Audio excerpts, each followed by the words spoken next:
What up, Fight World? It's your boy Ego, and I'm back with some more boxing, back with my segment, Ego Weight Watchers. I give you guys a look into the fighter's lifestyle, usually if they have fights, but sometimes in between fights. And I want to talk about Peter Kid Chocolate Quillin. I'm on his verified social media, evident by the blue check mark, and let's check in with him. So, his very last fight, he fought Danny Jacobs. It was the quote-unquote battle for Brooklyn. He's not originally from Brooklyn. He's from Grand Rapids, and he migrated at a young age to Brooklyn. Danny Jacobs is actually from Brooklyn, but since that's his adopted home, it was the battle for Brooklyn. And in the first round, he was stopped by Danny Jacobs, who looked really good. Danny Jacobs is most likely fighting Sergio Mora in a rematch. We don't know who Canelo is going to fight. He did vacate his WBC belt. Triple G, possibly against Chris Eubanks, maybe a Billy Joe Saunders. And where does this leave Peter Quillin? Now, I'm just looking, since the knockout, I haven't really heard much from Peter Quillin, but I was on his social media and I checked it out. He's just spending some time with his family, which is great. Maybe doing some promo stuff. But this picture concerned me, and that's why it's on Ego Weight Watchers. And you just look at Peter Quillin. He looks big. Like, just look at the midsection. Just look at him in general. I don't know who this is. He kind of looks like Biggie a little bit. Oh, it's just real. It's like Puff say, the more money, more problems.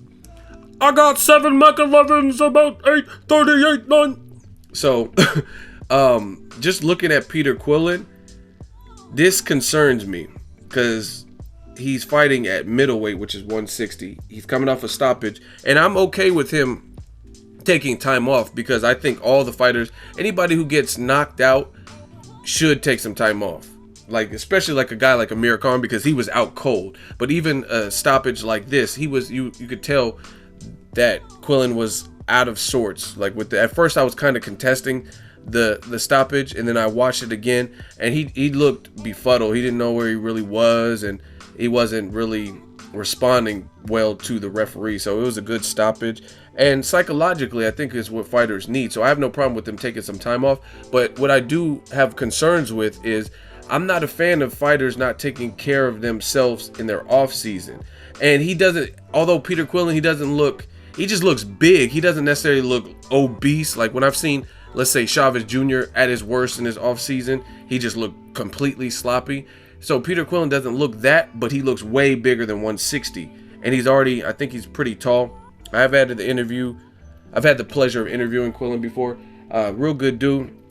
I want to see him bounce back, but I'm just concerned with his offseason. He just looks big overall. He looks way bigger. And the other thing you got to look at is when it comes to me, when I talk about boxers and the Weight Watchers and stuff like that, I look for patterns, like guys who are known gym rats and what this guy has done before. And it concerns me, a guy who has actually missed weight more than once in big high profile fights on the scale, versus a guy like Tim Bradley. He kind of balloons up. Sometimes Tim Bradley looks like his bulk season in his off season, but come fight time, he's always super disciplined. He's a gym rat, and he always comes shredded. So I don't really have those concerns with Tim Bradley. He never misses weight that I can remember, but Peter Quillin has. Guys like Adrian Broner has. Guys like Chavez Jr. have. You know what I mean? So I'm more concerned with people who have maybe a history of possibly missing weight or just weight issues. So let me know what you guys think of Peter Quillin. How's he bounce back? Who should he fight? I think Quillin there's a lot of good fights for him. I don't know if he wants to take a tune-up, how devastating he is, or how he can bounce back, because some people respond differently to stoppages. So maybe he'll bounce back and try to immediately attack like a Danny Jacobs or whatnot. Maybe he'll take a tune-up style fight. I don't really know, but I do feel there are good fights out there. The Danny Jacobs fight, maybe build some confidence back after a couple fights and fight Gennady Golovkin.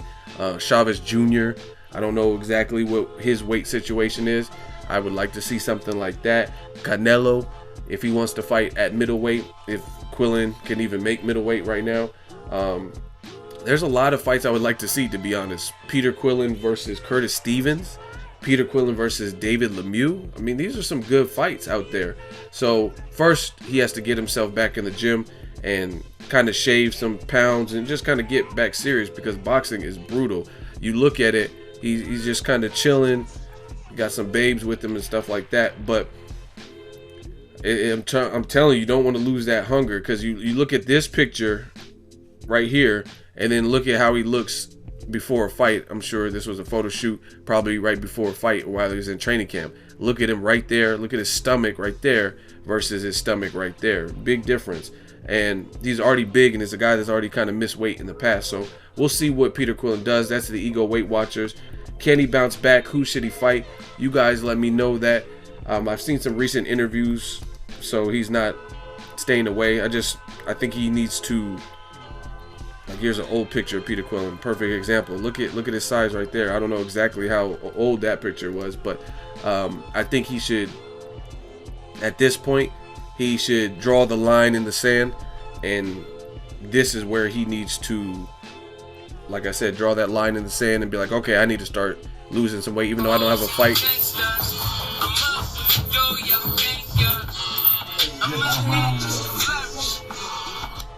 Now he was doing the Ali shuffle. Rest in peace to Muhammad Ali, the GOAT. Like I said, I think he needs to draw the line in the sand and start getting back into, even though he doesn't have a fight lined up, start getting back into the mindset of a fighter and get back into this type of shape where he can make weight. Because I think he should be gunning if I was him. I don't remember exactly when the Danny Jacobs fight is, but I feel like it was some time ago. So I think he should be right. What the fuck is this? Your boys don't even know what you do. Boy, you look like your grandmama.